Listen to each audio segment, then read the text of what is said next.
So students, today we are going to learn about data transfer between files and CSV files.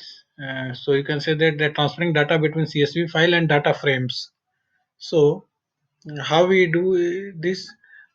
First we have to know that what is the CSV file. Actually, the full form of CSV file is a common comma separated values. CSV comma separated value, which refers to a tabular data saved as plain text where data values are separated by commas. So I have already created a CSV file in a folder that I will show you here, and you can see that I have created ABC. So you can see the data of the ABC open with text file, and you can see that I have created here 5 row, then uh, with the serial number you can say, or whatever you can say, roll number say, because I have not given the any column name, so you can assign any column name. Okay, so roll number, let's say roll number, first name and last name. Okay, then we will fetch these data uh, to these data and convert it into data frames. So here you can see that before fetching the data, we have to import pandas as PD, and because the read CSV function is the part of the pandas, so we have to import that. So I have imported here import pandas as PD, and here I have given that df is the data frame. You can write any data frame name, so I have written here df, and that is the pd dot read csv. That is the function which fetch the csv file from that folder I have given. So here we need to give the path of path of that CSV file. See, you can see here I have given the path c colon slash python test slash abc.csv, because I have stored abc csv in python test folder. You can see here python test in c drive, python test folder I have stored here. So this will fetch the uh, csv file. So it's simple. You can use using read csv functions. You can read it. So here you can run here. So when you run, it will show this one. Okay, so it is showing. But here you can say that key indexing started from second line, because it has taken we have not given any header name, so it has taken this first record as header name. So this and these are the records, these are the value, and first record has taken a header name. So you can avoid that situation, and we will give the here clause, another clause, that is the header none. Header equal none. When you give the header equal none, then you can see here.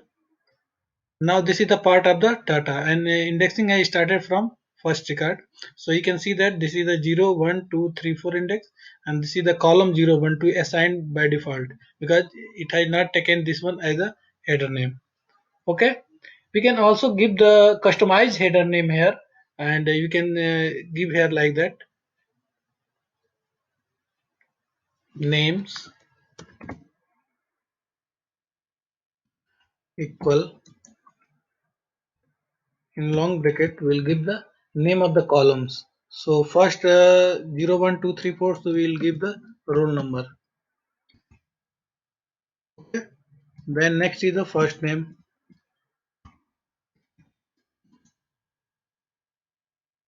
Okay,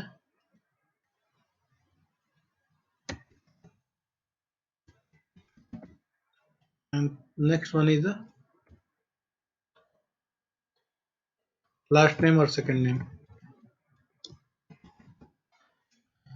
So see, you can see here I have assigned a customized column name, that is the roll number, first name, last name. Okay, so we can define the customize. If we give the header none, it will automatically assign 0, 1, 2. If we give the customized name, it will take the customized name, right? So you can see here. Now we can check the uh, another clause that I'll use in the second uh, program here.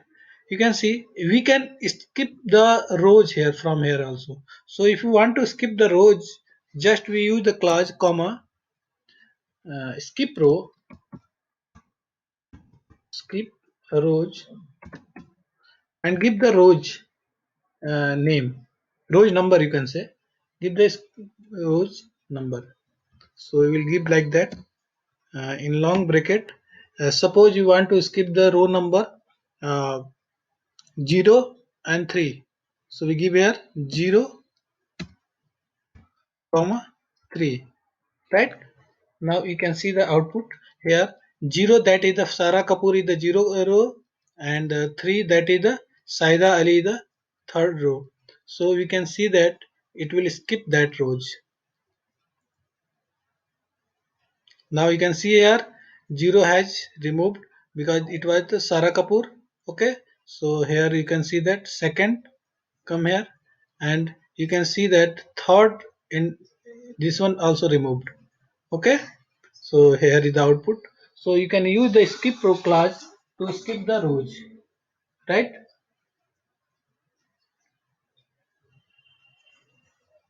You can skip a single row also, you can skip multiple row also. So you can work like that. We can also assign the index column name. Like here you can see that we are given the headings, so you can also assign the index column name also. So you can see here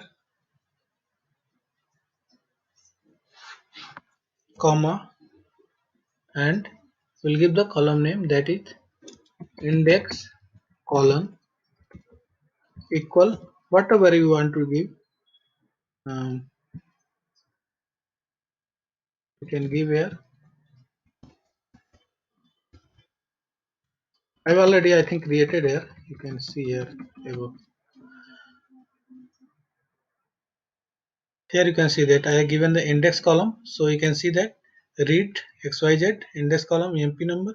So through this you can assign the head column name here, index for index also. So you can use this one if you want,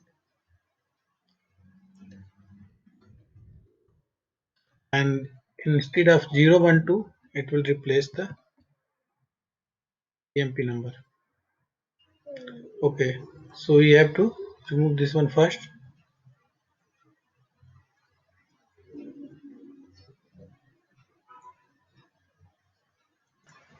So you can see here I have assigned the index column employee name, employee number, then these are the other records.